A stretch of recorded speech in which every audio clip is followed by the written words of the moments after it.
Rumor is the Straw Hats have an incredible weapon of mass destruction. Gum Gum Gatling Gun? 108-pound Phoenix? No, a surface-to-air Zoro with enough power to launch a Wotan. Boo-ba-doo-ba-doo-boo. Boo. 3.5, not a real season. 3.5, but still king of the what? Now 3.5. Gonna watch some pirates. 3.5 before season 4. Start the show! Hello, fellow combatants in the Davy Back Fight, and welcome to episode 66 of King of the What Now. We are an anime discussion podcast, specifically the One Piece anime. I like how you saved that there. You started to say we are an anime that discusses the One Piece podcast, but no. Oh, okay. Is that how you interpreted my words? It was all according to Keikaku from the very beginning. Keikaku means plan. Anyways, we have started from the very beginning of One Piece, and we've now made it to like 211 episodes or something like that. That's awesome. I'm your host, Joel, longtime fan of the series, and today I'm a cheetah man, and I smell some kiwi on you. You got some kiwi? I need some. I have a medical condition. No kiwi here, just a ghost of the show. Yep, and joining me is my co-host. Huh? He can't hear you from all the way up there. Oh no! Hey, come down here, you big Wotan! Okay, let me put down my two giant pans. I'm Curtis, I'm the co-host, and I am a One Piece... Casual. I'm a casual One Piece fan now. Yes. Take some getting used to that new identity. Yeah. You gotta wear it around like a jacket, you gotta kinda, Well, the butterfly wings are still a little weird. Yeah, of I'm course. getting used to those. Yes, and I'm Kat, I'm the ghost of the show, and I'm clearly the cutest one. They're gonna take me next, oh god! Oh no! Don't worry, we'll miss you. But not enough to take you back first. No. We'll get to that in just a moment. What we just finished watching were episodes 211, 212, 213, and 214. Last episode saw the first round of the Davy Back and just kind of generally walking around on Long Ring Longland. This one was rounds 2 and 3 of the Davy Back, bringing it to a conclusion. If you want more specific details, as always, we turn to our co-host with the weather. A succinct summary. Thanks, Joel. Outside today, we've got some clouds and the Straw Hats. They started round 2 of the Davy Back Fight. It was a ball match, and it was rigged from the start. The ref removes Zoro's swords, but ignores the weapons of the other teams. Zoro and Sanji refuse to work together, and they get pummeled. Having had their egos temporarily smashed, they finally start to work together, and they defeat the Groggy monsters. Luffy takes this opportunity and takes back the old man's horse, Shelly, leaving Chopper there in the enemy camp for another round. The final round, which begins, and it's a 5-round roller derby match. But the Straw Hats only have 4 more eligible players, so Luffy is going to go twice. We'll get into the rules more later, but... Cost them their lead, more or less. Yeah, because he can't skate. It's great. The Straw Hats lose the first 2 rounds, and things are looking grim until Luffy finally stands up and immediately flies off of the track because he can't turn yet. Luckily, the Straw Hats start to play dirty themselves, so with some interference from Zoro, they win the 3rd skating round by default. They win the remaining 2 rounds via trickery and ignoring the vague rules of the sport, and then they've done it. They've won the Davy Back Fight. I do also want to point out that they win by, bending the hardly non-existent rules in the Davy Back Fight. That's a tradition as old as the game itself. To be clear, you are expected to cheat, and I don't know why it took them so long to think of that as an option. Yeah, I know. What the heck? But that has been... Oh, your succinct summary! So, let's just hear everyone's thoughts on these episodes. Curtis, you are the casual. I was not a huge fan of these episodes. Okay, like of all 4 of them, or was there one match you disliked or liked more? I didn't like most of it. I specifically didn't like the first episode for each match. Okay, so, yeah, because there were 4 episodes we watched, and 2 of them were the Groggy Ring, 2 of them were the roller rink roll around, whatever the alliteration is. Yeah, so it's like episode 211 and 213 it would have been. I didn't enjoy it as much. Mostly because of all the buffoonery and then like the, oh my god, really? Yes. There's a reason that we're using an interim theme song for these episodes because the Davy Back Fight largely is not super important. It's mostly just there for breathing space between the world-ending apocalypse of Eneru and then what's coming next, which is also kind of a bigger deal. The Groggy Ring is one of my favorite Zoro and Sanji moments ever. Yes. Or it has one of my favorite Zoro and Sanji moments. The line, "Do you think you can work together with me for 10 seconds?" And then Sanji going, That sounds like just enough time. "That sounds like just enough time." It's beautiful and perfect. And every time they do something similar in the future, I'm like, yes, my boys are too badass to admit they want to work together, but they're going to for just 10 seconds. It also plays into one of my favorite tropes, which I think is called calling your attack, but I could be wrong, Joel, when they say, "I'm going to defeat you in so many moves or so many seconds." Oh, sure. Yeah, I think that's calling your shot. Calling Yeah. your shot. So, I loved it. The roller derby, can I say the thing? No. Okay. No, we're saving that. It was a roller derby. I liked Chiquitita just because of his name. Every time I get a chance to say it, Chiquitita. It sounds like something you would want to have, like, on your infomercial. Like, before, my life was bland and boring, and I couldn't taste salami, but then, with the help of Chiquitita, I discovered a new love. Kiwi. Maybe it's Law and Order or one of those shows. They have a sting in between scenes that's like, chicka chicka. And that's what his name reminds me of. Yeah, Chiquitita. that's what I was just thinking. He seems like he should be, like, a cool guy wearing, like a leather jacket and sunglasses, and he should, like, moonwalk places, you know, and he should have, like, a really high opinion of himself type of thing. As for myself, I would say overall I enjoyed these episodes. The Groggy Rink I enjoyed about 1,000 times better than the Roller Rink Roller Derby. The Roller Rink Roller Derby was okay, but, you know, we're going to get into it. I think that most of us would agree that those episodes weren't the strongest in One Piece. Yeah. So. One thing I like about this arc in general is that it splits the Straw Hats up and gives them chances to shine in new ways. So Zoro and Sanji having to work together, we haven't really seen that before. Yes. And then Sanji trying to figure out, okay, what's the most strategic order I can put people in for the roller skating. That was cool. Yeah, absolutely. And it also just gives them a chance to get into wacky adventures. When are they going to be in a situation where Anaru's like, I will zap you with my lightning, unless you put on some rollerblades and race me. Like, the only way you can get into that situation is if they've agreed to the rules beforehand, and it's an agreement, not like a devil fruit power. Because if there was a devil fruit power that put you in, like, weird roller skates and you couldn't keep your balance, you would find a way to take them off. You wouldn't learn to fight with them. Probably. What if the Davy Back Fight is Davy Jones's devil fruit power? Okay. His devil fruit power is to force people to compete in this ridiculous competition, and that's the only reason pirates do it. I love it. We're going to go on a quick tangent, which is, you know, something that we do on the show on occasion. In Bleach, every character that you meet, with a couple of exceptions, all fight with swords that have, like, special ties to their spirit. And so, basically, if you're, like, a hot-headed, I punch everyone type of person, your sword's probably going to be, like, a giant sword. But if you're, like, a calm, collected, I stay away and I don't want them to hit me, maybe your sword will be, like, you turn invisible. And one of my favorite characters, his was the ability to trap people into games, but he could change what game they were playing without telling them. Also, he didn't have control over which game was playing because the sword has his own mind. But basically, there was one game where his opponent jumped, and then he jumped higher than them, and he goes, oops, looks like I won the who can jump higher game, and then the opponent gets hit, and, like, it's thrown across the field. And it's just, I could see Davy Jones being Oda's version of that power from the Bleach universe. But, okay, so let's get into it. We've now seen all 3 rounds of the Davy Back Fight. We had the first fight from last week, which was the barrel race. I don't remember if it had a specific name. We had the Groggy Ring, and then the roller rink. What is everyone's favorite round of these 3? Definitely the Groggy Ring. Okay? Yeah, same. Perfect. Okay, so we're all in agreement on there.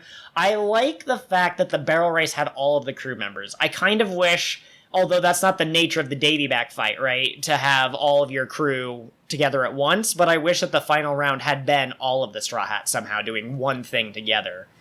And the barrel race had that, at least. It had each of them doing something, but the Groggy Ring definitely had the best climax. It had an actual moment of, like, character growth, whereas the other 2 were just them messing around. So yeah, I like it a lot. So Curtis, let's go into why you didn't like the roller rink as much. Yeah, so a couple things. So let's start off with the rules. Okay. The rules are a little bit vague and confusing. So the premise is that each round you have one person who's skating around and they're a scorer on each team, right? Kind of like a golden snitch or something, sure. Yeah, and they're whoever's in the lead at the end wins that round. And then after 20 seconds, after they've started going, the rest of the team, so 4 more people, or in the Straw Hats case, 3 more people, now can be defenders and go try to chase or block or do whatever they need to do to stop the other people, Yeah, right? you can try to help your defender or your point scorer, or you can try to stop the other teams. Yeah. So, great. And if you leave the ring, you are no longer allowed to participate. For that round. For that round, yes. That confused me a lot because there were multiple instances of either someone leaving the rink and then continuing to participate, like Robin, or there was a part where like they just didn't enter the rink, the other team, and they were like, oh, is that why you chose not to join this round or something? And it made it sound like, okay, so if you don't get on when it's your time to get on, then you're not allowed to participate. But Foxy constantly is participating while not being in the rink. It doesn't Cheating. Oh, Kind of. Yeah, right? They don't in the Groggy ring, you had a moment of, hey, those guys had weapons, but you said earlier no weapons. And the ref makes a point of being like, I didn't see anything. I had my back turned to it. But in the roller ring episodes, he didn't have a moment where he purposefully looked away from Foxy being like, I didn't see it. It's just accepted that he's allowed to interfere so long as he doesn't get on the actual thing itself. There was exactly one moment where he was whistling about something, but I don't remember what it was. Yeah, It I wasn't can't Foxy's either. interference. We can all remember that part. Oh, it was, they were saying that Chicky Cheetah left the ring, but he didn't because he was still in the air and the air counts. Which Yeah. I'd agree. Right. That's generally how it's accepted. yeah. So, but I mean, think like, it's I don't know, because then like Luffy takes advantage of that rule, but then at the same time they ignore the rule. So like, why did Luffy just not ignore the rule before? It's like it just inconsistencies. I think, and Catherine and I actually had a moment. So, peek behind the curtains, folks. Catherine and I watch at our own house, and Curtis watches at his house. There was a time when we used to watch together, but scheduling kind of messed that up. And at one point, I turned to Catherine and I go, why don't they just do X, Y, or Z? And she goes, Joel, that's the point. The Straw Hats have honor, and the Foxy people don't. And yeah, you could say that maybe in certain cases it doesn't seem like the Straw Hats have honor, such as stealing the refs, cards or whatever. But I think the idea is that Foxy is an underhanded schemer, so anything they do that's underhanded, so long as Foxy can prove that it was them, they're going to get dinged because that goes against the honor of the sport. But anything Foxy does, because it's his home turf, nobody's going to call him out for it. He has 500 observers who are going to be like, no, he didn't do it, we swear. I just realized. Yeah. Foxy is who Usopp would have grown up to become. Without help from Luffy? Down to the, I have 500 followers. Did you get those followers fairly? Yes! They're all following me because they want to be here. Foxy also has one of the longer noses of anyone in the show. Not quite as long as Usopp's, but still, noticeable. It's approaching, yeah. And neither are what you would call traditionally handsome. So, no, I like that point. I like that point a lot. Really quick, Robin, I think, leaving the ring was because she didn't leave it going outward. I think she went inward into the inner ring, and I think that's okay. But then the other people didn't participate because they were inside the middle of the ring, which is why I was trying to figure out the rules. And it's not that they weren't allowed to participate, I don't think. They were choosing not to avoid Foxy's pew, pew, pew, pew, pew. Yeah, because if they got hit by the Nora Nora beam, they'd slow down. So if they were in the ring, Robin could have hidden behind them in order to avoid being hit by the beam. So they weren't. They took away Robin's cover. I don't know. It just was it was a bit unclear to me. What was going on. Because when she left into the middle of the ring, the announcer said something like, oh, she's left. Yeah, she stepped out of she's not in the round anymore. Yeah. So would it be correct to say that you were not satisfied with this as the final round? Yes, that would be correct. I also didn't like the way they sidelined Luffy. Not the fact that they sidelined Luffy, the way in which they sidelined Luffy. It's I get that Luffy is sometimes incompetent, but the level of incompetence in this is just Catherine, do you want to tell him? No, you go for it. Okay. The third round of the Davy Back Fight that we saw was non-canon. Ah. Yep. So they needed to find a way to stretch out the Davy Back fights, and they decided, instead of being sensible, instead of doing the 3 canonical Davy Back fights and then having Foxy somehow trick them into a second set of Davy Back fights, what they did is they had the first 2 that were canon, and then a fake filler third round, and then, slight spoilers, Luffy is going to challenge him to another Davy Back fight, and the first 2 rounds of the second set are also fake canon, or filler, and then the last one is the actual last canon fight. Okay, see, that makes more sense. I was wondering when I was watching these, I'm like, this feels very filler-ish. Oh, sorry, go ahead. I mean, especially the last one, but I was actually even like, it had me wondering about the whole thing. I was like, I actually really liked Luffy being incompetent on skates because it lines up with him not being able to operate the waver. And, like, Luffy doesn't use weapons, so all of this combines to me, to be this guy is really good with his fists and his feet and nothing else. Don't hand him something he has to use, because he's not going to get it. I did also really appreciate that it gave Zoro an opportunity to be his coach. I thought that was cute. That was adorable. But yeah, so I would say the writing is noticeably worse for round 3. I don't even remember what the next 2 rounds are, because like by that time I'd caught on to the fact that it was filler when I watched through it. Catherine's never seen these episodes. But yeah, they're not necessarily going to be as good as the rest of them. okay. So I'm curious, what are your predictions for the actual final round? Or if you could come up with your perfect final round, what would it be? So keeping in mind that filler has to reset to where canon was before and after it started, right? It has to end where it started so that it's seamless transition. Okay. Chopper will again be on there. Yeah, he'd have to be. And maybe Shelly goes back. No, I think... Shelly coming back was canon. That was when he that's actually... right. That's right. Okay. So I think the final round... You know what I've really wanted? And this is probably one of the filler ones. This probably won't be the final one. I really wanted an eating competition. Because Luffy would dominate that. Either Luffy would dominate it, or it would be interesting to see who on the Foxy Pirates team could compete with Luffy. Luffy would be dominating, and then Foxy would use his slow beam, and Luffy would be like still trying to shove the food in his mouth, and because he's such an impressive eater, it would still be happening at a faster rate than any normal person, but not fast enough to outpace this other... Or... if you really want them to be clever, we saw that the Noro beams, the slow motion beams, bounced off of filler fishman guy's blades. By the way, that's why he had like weirdly blunted blades. He's like, they're just for show, even though we're enemies. I could have easily killed your captain. Is because he's a filler character and they had to find some way. But in an eating contest, you could have someone use their knife to reflect the Noro beams. Imagine that. Imagine Luffy's just like shoveling food into his mouth at top speed, and Foxy goes, yes, I know what to do. I'll use my Noro beam. And he fires it, and Luffy deflects it with the knife and just keeps eating, and Foxy does his dejected thing. Oh my Never mess God. with our captain when he's eating. Yeah, and you have like a panel of the other 6 being like super proud of their idiot captain for being such a good eater. Perfect. Do you want to tell Curtis about the what if crossover with Luffy eating that you discovered? I don't remember it. Oh, Kirby and Luffy. A good friend of ours on Twitter, Nomar the Nomad, suggested Kirby and Luffy as either best friends or fierce rivals. Okay. And we just thought it was really cute. Like, Luffy's sitting there eating, and Kirby just swoops in and sucks his meat out right from under him.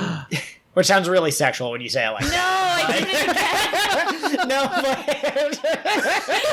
I apologize. I didn't mean it. No, the thing that I love about that was his comment about Luffy would just be amazed and astonished and perplexed by this creature that had infinite eating space, and you would try to out-eat Kirby, and you just can't do it. You can't out-eat Kirby. What if Kirby is on the Foxy Pirates team? Oh, that's how they managed to do it. Yeah. Their one filler episode is a bunch of crossovers with the Fox Box TV shows. They have Ultimate Muscle on there and Kirby Right Back At Ya. I would love that. We should do a Kirby Right Back At Ya bonus episode. Sure. Anyway, was Wapple the closest thing we had to Kirby in One Piece? Yeah, he ate the Munch fruit, so he would be He the eats closest. stuff and he gets powers. Mm-hmm.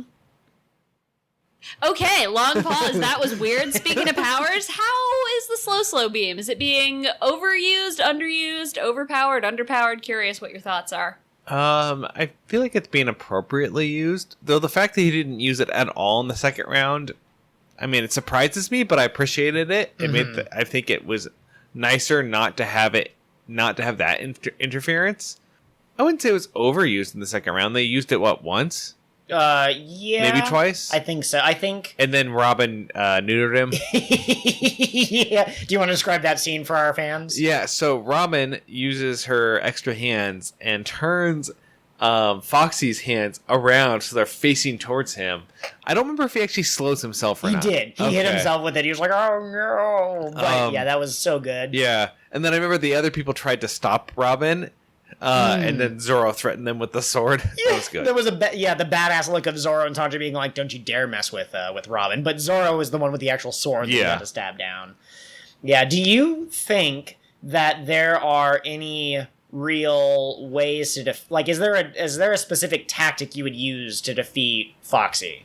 I mean, other than dodging it or nullifying him, or you find a way to hunker down for 30 seconds, depending on what the challenge is.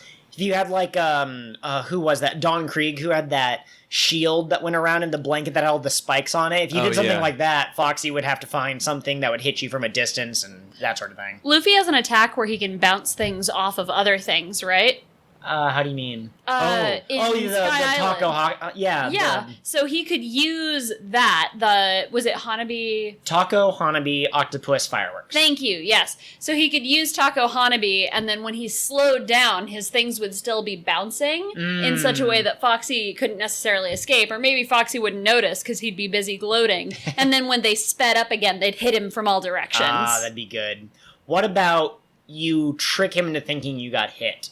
Like, can you go, oh, no? And he walks up to you, he's like, oh, beep, beep, beep, beep, beep, beep, beep. That's an Usopp move, for sure. Exactly. I would love to see Usopp versus Foxy as the final round. I don't think it'll happen because Luffy gets all the big fights. Luffy has to be the champion in everything. He has to be the final blow in any fight. What if Usopp figures out there's a dial that will absorb the slow beam and you can shoot it back at him? That would be so cool. Or he could just keep it and shoot it at other people later in the series. Usopp would be an excellent time manipulator. He and Nami and Robin would be the best primed to be able to, all right, if I slow down this cannon and then I make them look the other way, it'll unfreeze at the right moment. They go on a whole separate journey of time travel together, those three, but they just come back at the exact moment they left, and so you can't tell. Ooh. They could have a whole spin-off, either like filler episodes or movie, anywhere in the series, and it would work. You know, it's strange that you should say that. Catherine and I played this game with you, where we don't tell you if an episode's going to be filler.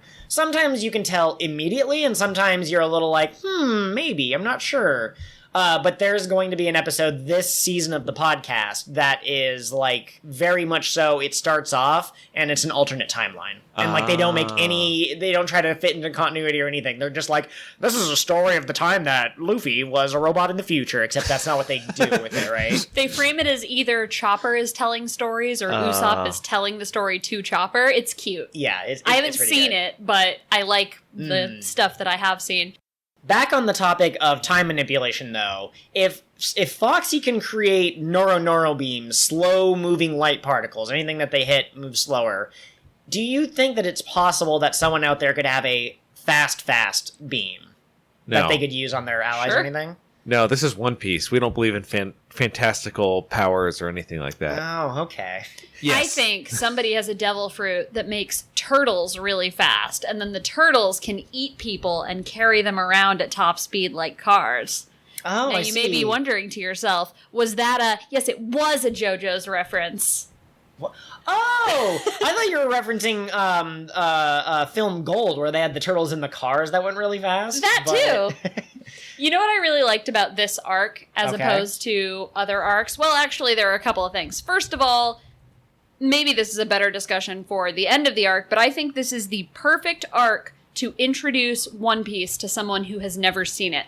Okay. Because it is silly, it has relatively low stakes, but they're still big enough that you're like, oh no, are they going to lose their friends forever? So you're not at all invested in the outcome, but you're not like, okay, I get it, standard end of the world stuff, it's a big deal, without, the show having earned that for you. And it's so silly. The humor is so good in these arcs. I love Foxy. He's an idiot, but I love him.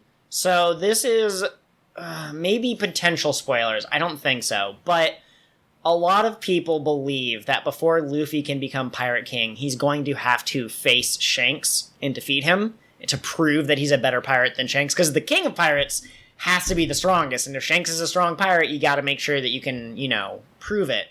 I don't know why they can't just say that they're friends, but a lot of people are like, all right, they're going to fight each other. Some people have said that because everything that Oda uses, comes into play later for the most part, and because we've only ever seen this Davy Back fight, which is canon, but it has this weird pocket space sort of feel to it. Some people are wondering if Luffy will challenge Shanks to a Davy Back fight, and if he can win, then that's how he will prove that he's quote-unquote a better pirate, because they don't want to hurt each other. They have no reason to be opposed, but it would still give them a chance to... Luffy thinks Shanks is about to challenge him to an actual fight. Shanks has got a serious face on, and he's kind of towering over Luffy, and then he just challenges him to a Davy Back fight, and they're like, yeah, games! Foxy shows up to ref because he's still here for some reason. He's come back later. He's now trained his fruit so he can shoot the beams in 2 different directions. They come out of his ears now. I mean, do you think Luffy would take the captain? Do you think he'd take Red Hair Shanks? Oh my god, and then have Shanks on his crew? Let's revisit that in 800 episodes, honestly. Because, yeah. I mean, just real quick.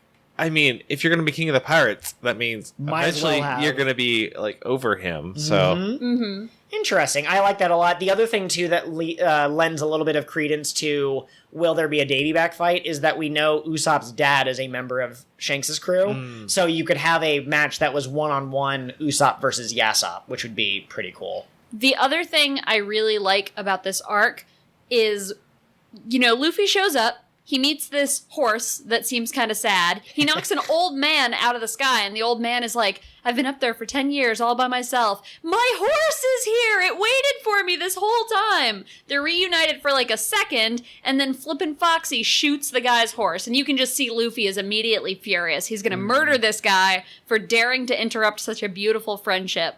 So as soon as he wins a Davy Back fight and has the opportunity to take his own crew member back, he says, no, you know what? I'm going to fight for this guy's friendship and his horse, and he calls Shelly back, and he gives her to the old man, and it's beautiful.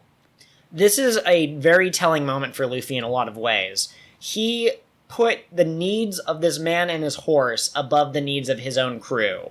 It also demonstrates that he's confident that they will win round 3.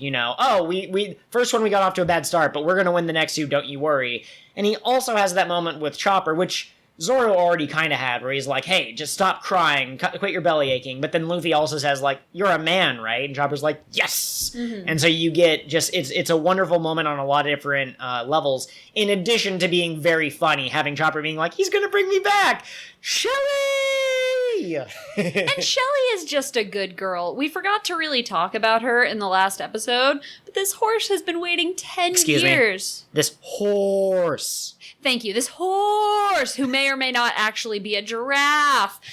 She waited for 10 years for her person to come back, even though everybody else told her, it's hopeless, we're leaving without you, if you stay here you'll be all alone and you might die. She waited, and eventually her friendship and her faith came through, and her person was returned to her. It makes me happy. How many years in between the tide cycles? I think it's 3? Every 3 the water goes down. So fun fact, 10 years on this island is actually 3 1/3 years. I like that.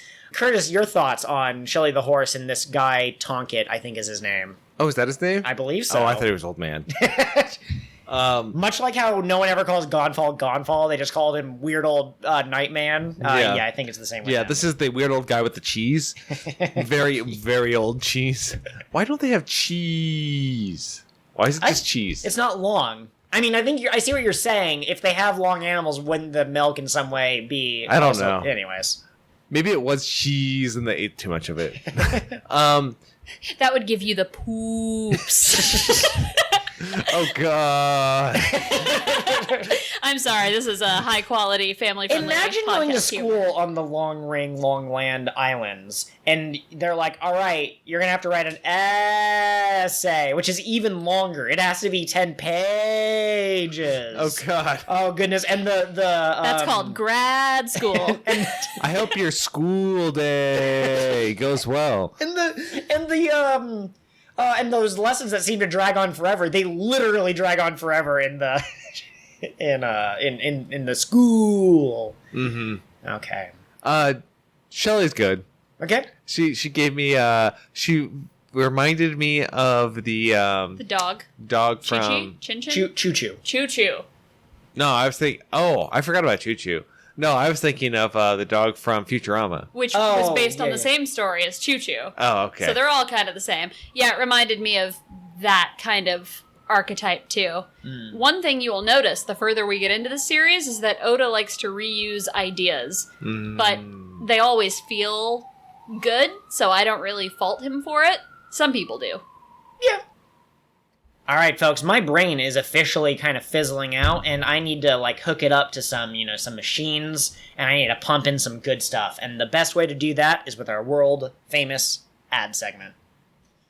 We are here in the final chapter of Plorbs and the Blorbs and the Adventure of Blorf. And, folks, we here at King of the What Now, we had the chance to read these ahead of time, so we've finished the series. And we can definitely say that he is definitively taking a break. He's not going to come back in 2 years with the story of Blorf's son named Clorf. I haven't seen Boruto, so I can't make any more jokes. But that sort of thing, where it's just the boring sequel that is super uninspired. But this chapter, this series, this 10th part of this amazing epic is just so big that I'm not going to be able to describe it with words the way that one normally does. I have two options: interpretive dance or a song. An interpretive dance doesn't work super well in the audio medium, as I make my hand gestures to prove my point. But we're gonna try it anyway. No, we're not going to. Yeah. All right, ready, go. No, that's beautiful. Okay, but that's not what we're gonna do. What I'm going to do is I've written a little song here, a little tune that gives you a nice summary of what Part 10 is all about. You probably recognize the tune, but the words are completely new. Me, me, me, me.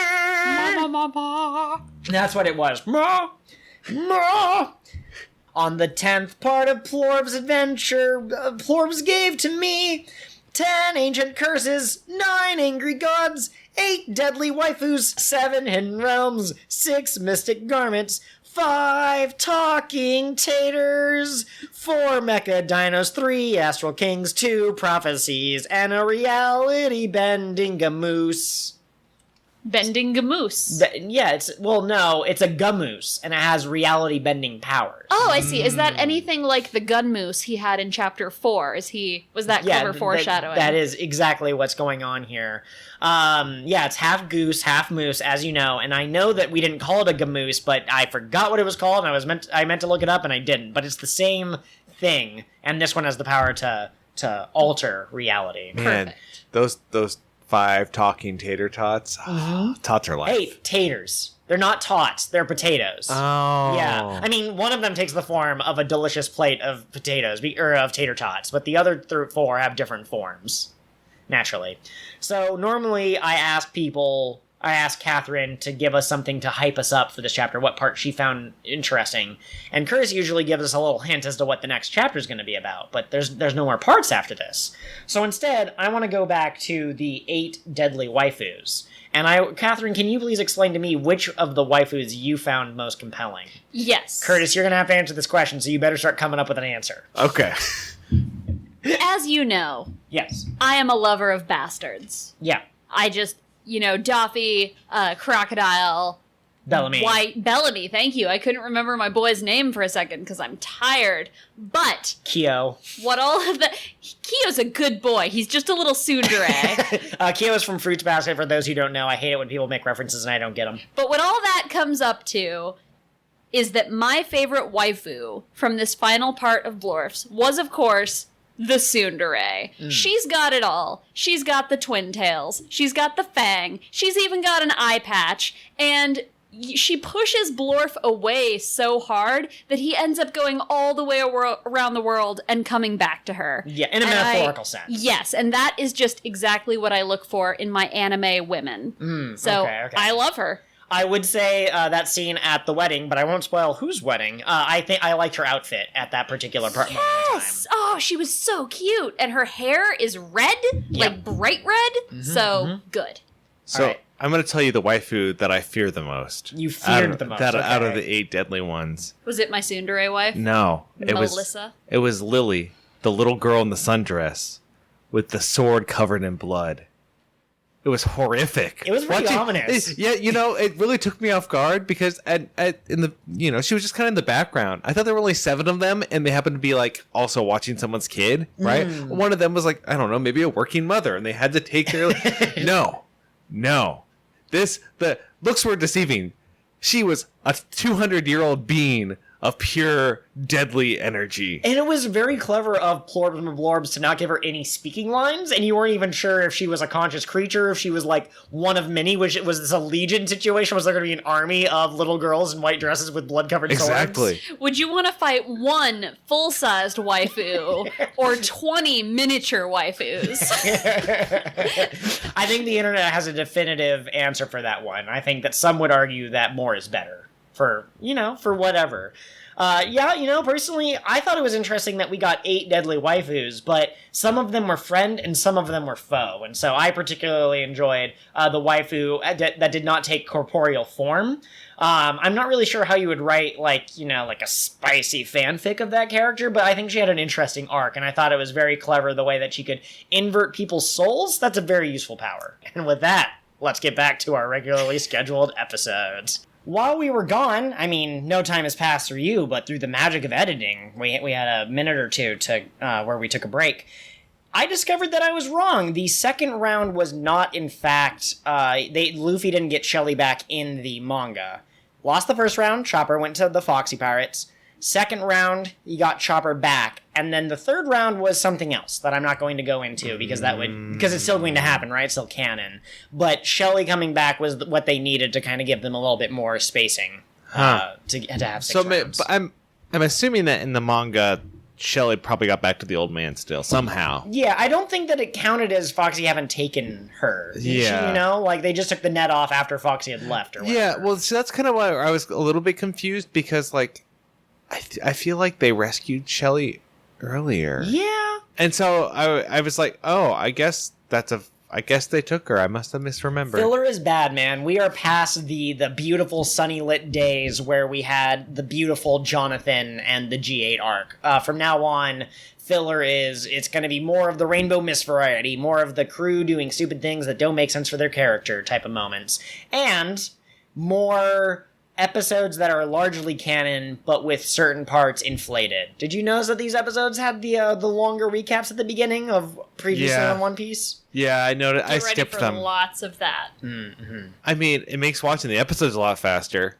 I got through like 3.5 minutes in 10 seconds. Honestly, though, I would rather have filler episodes pad out an arc or whole filler arcs than that thing that they do where they drag out a fight that was, a single panel or a single page in the manga, or they keep putting in flashbacks to things we saw an episode ago. Yes. All of that is not okay. Give me just the filler arc, and then when the canon stuff is happening, let it be the canon stuff. I like the clear separation there between canon and non-canon. It makes it much easier. However, the more they do that, the more viewers are tempted to just skip it instead of watching through to seeing if maybe it's canon. I think they're so worried about that viewership number that I think that they purposefully stick to the kind of filler that we don't necessarily like as much.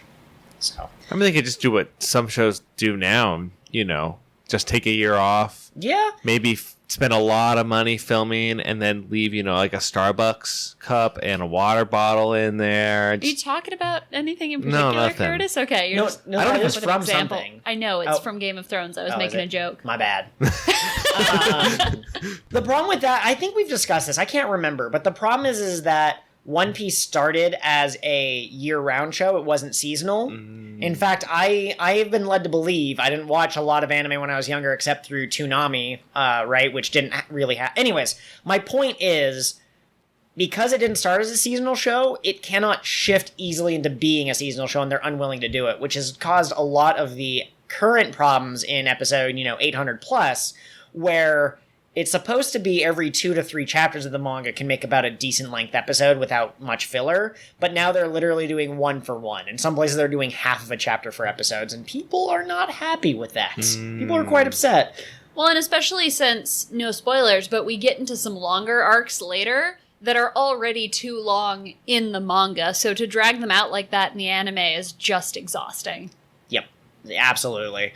So it is a problem, and we're probably going to have to eventually have a discussion on mic or behind mic, and then talk about our summary afterwards when we record an episode. But yeah, we're starting to hit the point where episodes are going to be dragged out just a little bit, and a lot of people would say that that's not for the better. Although I will say the getting Shelly back, like I said, it had a couple of really interesting points in there that I still think stand for why it's a good moment. And so that one I don't mind so much, but the roller rink, no, get that out of here. So Curtis, you mentioned earlier one of the things that bothered you about this arc, specifically the roller rink episodes, were the Straw Hats' general sense of incompetence. Do you want to expand on that a little bit? And also, is there a difference between their normal level of good incompetence and the filler incompetence that is bothersome? I think so. I can't quite put my hand on it. It's like, so I think normally it's a light level of incompetence that usually indicates a learning curve.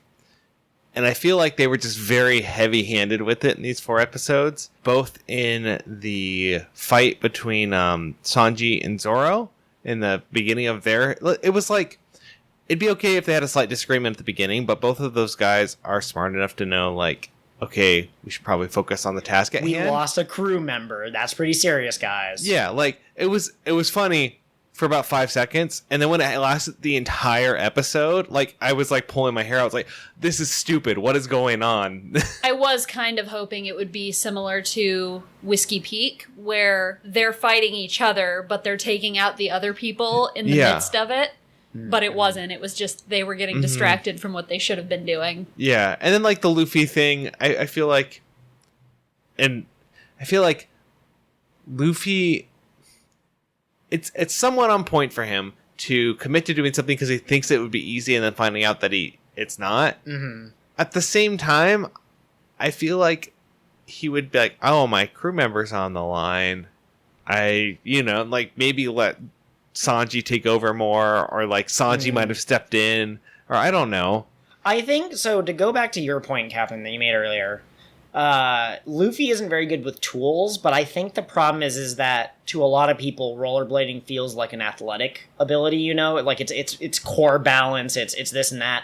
And so I think to have him be bad at that is kind of like, hang on a second, I know he doesn't know how to, microwave food. He would burn the house down, right? He probably doesn't know how to mow lawns, right? It would probably be all jagged and not. But when it comes to that, it feels like it's something that he should have been able to get rather quickly, and so it smells a little fishy. But he couldn't do the waiver either. And to me, those are the same skill. Like, can you balance and can you move forward? But Robin and Nami and Usopp could get the roller skating just fine. And Usopp and Robin, I'm sure, would not be able to do the waiver if I had to guess. Okay, yeah, that's fair. But no, I agree with your point, but I also agree that it does, like Curtis mentioned, it feels a little like he doesn't seem to be taking this very seriously. Yeah. And that's a big critique I know a lot of people have of Luffy throughout the series, is that anytime he's anything other than, badass, people go, well, he's not taking it seriously. He doesn't care about his crew. No, he does. He's just an idiot, and he has to wait until the plotly relevant moment to get serious. See, yeah. I like characters who are, like, happy-go-lucky and also badass, but I don't know. I'd have to see. I'm curious to see how his character develops. It's a little bit much right now, so. Certainly. We will have many opportunities coming up, potentially very soon, for places where we think that the Straw Hats should and could grow in that sort of situation. The other thing, too, Catherine, you were asking about, like, what's the difference between their normal level of incompetence and their regular amount of confidence? I think it's the difference between, walking up to your opponent when you have a loaded gun and you know that it's dangerous to be near them. And it's like, shoot the gun, idiot! Like, that level of incompetence is frustrating. When you're yelling at the screen, telling people, can't you just do that thing that you did 2 episodes ago against Senru? Can't you just do that now? Versus, their general level of, like, at the beginning of an arc, they usually mess something up. And that's usually just uncoordination, more so than, use your powers, dummy! Like, there were so many chances where Usopp could have easily shot at someone with his slingshot during the roller rink match. Oh, yeah. And I'm super surprised he didn't use that to try to take out Chicky Cheetah in any way. It's like, come on, man. Yeah. Or he didn't use the jet dial, which I expected him to take that out and use that to help him get around the ring. Go fast or whatever. Even if he had used it and had too much power and caused him to fly off the ring and cost them a match, At it would least he still would have be used it. and he would have been like, well, like Curtis said, that's a learning curve. It's okay to mess that up once and then... Yeah, and that's my critique of a lot of other anime, I think. JoJo's comes to mind specifically, but I think Bleach had this problem, and maybe Naruto as well, is they constantly introduce new mechanics that are then never used again outside of the fight where it shows up in. And I don't want that in my One Piece. Let my characters use the full extent of their abilities. So no spoilers, Kurt. Well, I mean, okay, you don't care about JoJo spoilers. Spoiler alert for Season 3, Part 4 of JoJo's Bizarre Adventure. Very small, though. Every character in JoJo's has a very specific power that allows them to do a subset of things. One character from Part 3 has the ability to see the future, but kind of not really, but that's what it's supposed to be. It's like divination, right?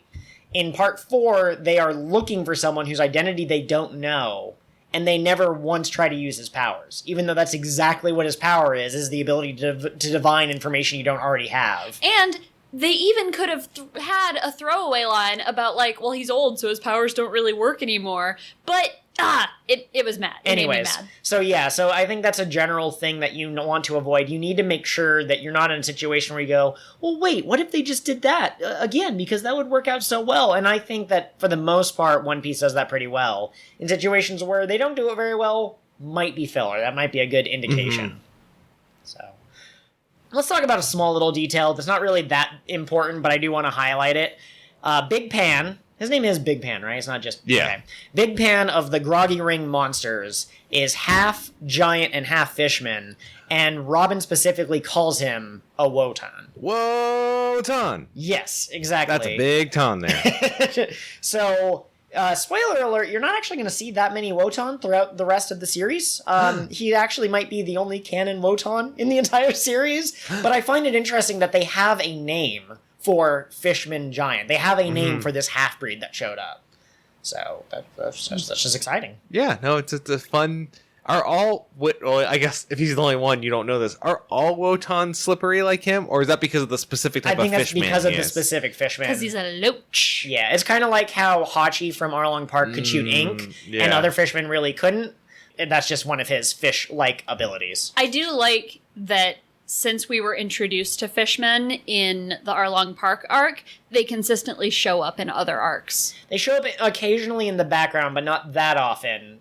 But yeah, no, I love it. Yeah, like we know that they're rare, but they still are a part of the world, and also giants are a part of the world. So it doesn't feel like that thing we were talking about earlier, where a concept was introduced and then discarded. It's consistently there, and I like that. I have a question about fishmen. Yep. And fish women, actually. I don't like the face you're making. Give me your question. Do they inherit their fish-like properties from their parents? No. So, or it's just completely random? So you could have like a shark and a minnow get together and they birth an octopus? I believe that is correct. We're going to get a kind of throwaway line about how fish genetics works, fishmen and mer people. I don't know if there's a collective term for both those races because they're distinct, right? One of them has like the different colored skin and has actual fins and properties, and then the other ones are mostly human but tail for legs. Okay. So I don't know if there's a word for fishmen and mermen. But anyways, my point is you get like someone who says something like, if you had a merman great-great-grandfather, every generation after that could have appeared to be fish man, but then you could be born looking more like a merman. Like it's recessive. So I don't know if can you be born into a fish race that has never been present, or can it just go back 40 generations? Because, those are slightly different. Mm-hmm. But it's not like two goldfish parents get together and their child's automatically going to be a goldfish. I believe the origin of all fish people is that the fish of the sea had a dream, and that dream lit their hearts on fire so much that they were able to grow legs and arms so that they could go out and seek the fish treasure. You want my fish treasure? You can have it. I left all of my fish in one fish place. Ever since, fish pirates have fished around the world. For the fish that will make their fish come fish. Wait, are the fish men are fishing? Isn't that like cannibalism? Yeah, absolutely. I don't know if we have a throwaway line about whether or not they eat fish. I'm pretty sure that they do not, but I don't know if that's canon, and I don't know if whatever. So anyways, yeah, the Wotan race exists. The other thing that's interesting about that is not just the fact that there's a name for that specific race, which to me suggests that maybe in the past there were other Wotan, right? Maybe a Wotan pirate crew or something. But it also answers that age-old question, is there interbreeding in the world of One Piece? Some fictional universes you have, the demon clan and the human clan and the ogres, but it's not possible for there to be an ogre human. Those are separate biologically. But in the One Piece world, I think it's safe to say fishmen, mermen, giants, humans, and Skypians can probably all, intermix. So you might even be able to get, like, a Skypian fishman, maybe, that can fly and swim, which would be cool. All right. I need a fanboy about one of the greatest scenes in all of One Piece. Is the that Groggy time- ring fight. What? I was going to say, was it that time Sanji was a ball? Yes. Yeah, there was the time that Sanji was a ball, and I love the fact that I know that it does seem out of character, like you said, Curtis, that Zoro and Sanji are fighting when their enemy is right there and they've lost a crew member. Yeah. But I do like the fact that this, like, they hate each other gets resolved in such a way to lead to probably one of my favorite, climaxes to any One Piece fight. The moment when Zoro uses a sword technique without actually having any of his swords to launch, Pickles, I think, is the one that he launches into the air. Sanji's like, I'm gonna cook you up. It's hard to make food with third-rate ingredients, but I'm still gonna kick your ass. This introduces, I'm pretty sure this is the first time that we've ever seen Sanji's anti-mana KICKA COUUURSE attack, which is, like, spoiler alert, not really, but, like, Luffy's Gatling gun, it hits harder than pistol, right? Because one's a punch and one's like a flurry of punches. Anti-man or kick course is, as far as I can tell, it's legitimately like the strongest physical kick that Sanji has. It kicked a giant man back up onto his feet and knocked the wind out of him. His emotional kicks, on the other hand, are something else entirely. But no, I love the animation of him kicking the guy and kicking him back up. I love this is the second time that we've seen Sanji use his legs to launch someone. First time that comes to memory for me was Drum Island. Sanji throws Luffy. Did he not do it in in Alabasta? Yeah, to get the person up the tower? You know what? He might have. So, okay, now there's two. Or this is the third instance of it.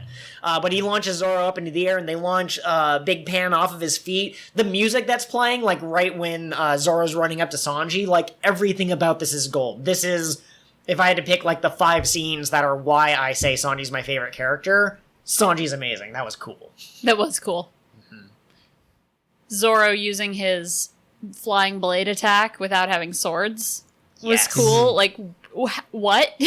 I don't understand it, but I love it. It's One Piece is how I'm justifying it.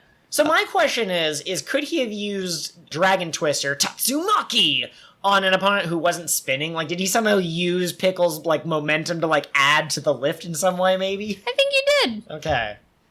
But, yeah, and if you can use it with no swords, why do you use it with 3 swords? Does it increase the power? What's the physics behind this, Oda? Explain it to me. I remembered my final thought question for y'all, unless there's anything you guys want to cover before we go into final thoughts. I really liked Nami helping out in the Groggy match, even though she wasn't directly competing, but the fact that she was able to steal the refs cards was A+ Nami sneakery and trickery. I really liked that the announcer kept calling her a heartless witch and a demon. And she was like, hey, F you! But, like, come on, Nami, you know who you are. Okay, so my final question thought for you guys, and again, we can save this for the end of the arc if you want, but if you want to answer it now, who is your favorite member of the Foxy Pirates so far? We have the 3 groggy monsters, we have Portia, we have her fishman friend, and we have her shark, and also the announcer. And also Foxy himself. Yes, and Foxy himself. That The announcer. dumb split nose. You I like the announcer. I like his bird. His bird's good. The announcer is funny, and I like the fact that he talks as though he's not a part of the Foxy Pirates. Like he's very neutral in the whole thing. Yeah, I mean, mostly, yeah. Yeah. Yeah, I like... Oh, man, it's hard to say. Portia's kind of cute, so, you know, that sways me a little bit. I definitely don't like Foxy. He's just as much of a moron as they say he is. I really like... Is it Hamburger or just Hamburg? Hamburg, okay. I kind of like his laugh. Like, the way that he kind of like... I also, side note, characters in One Piece sometimes have their own unique laugh, and in the manga it's much more common to see it. In One Piece... In the anime, it sometimes feels forced, like no one actually makes those sounds when they're happy. But Foxy and Hamburg are 2 of the first examples of that you really stand out. Foxy is and then Hamburg is just like... Someday we'll have to have a discussion on who has the best laugh. Exactly. But my favorite is Foxy. Okay. Because he's so extra. He's like Buggy, but on crack. Which I really appreciate. And he's so, like, cute in the way that as soon as anybody insults him, he just breaks down and his crew has to come to his aid. And then I really like Portia, who seems to genuinely like him and wants to support him. Which, they have a sweet relationship. You wouldn't think you'd find something like that on a crew that is made up of stolen people. But they actually do have some pretty good unity amongst them, and I don't know. I think that it should be harder for people to get used to being on the crew. So I think it would be more interesting if Foxy had some kind of mind control power that persuaded people. But yeah, no, it's a good crew. I like him. I just really appreciate what he's done here with his whole crew and their aesthetic. Like, this is a pirate crew who is not trying to get treasure. They're not trying to take down the Marines. They're not going after the One Piece. They just want to play games and have fun. Yes. I'd join their crew. That sounds awesome. Perfect. Plus you get the mask, which, you know, for a lot of people is a bonus. Fox ears, I'd be so cute. And that has been your... Final thought, outro. Goes here. Listeners of the podcast, next episode, we'll be covering episodes 215 through 219. So 5 episodes. See you next time, everyone. Bye. Bye. Hey, did you see the way Zoro threw pickles? Yeah, that was really awesome. Yeah, rumor is he played a lot of Mario 64. Because he threw him by the tail in a roundabout way like Bowser. In people will get that joke. So ends the next leg of the King of the What Now adventure. We're sad to see you go, but we'll be here next week. If you crave some social interaction with us in the meantime, you can find us on all sorts of different media.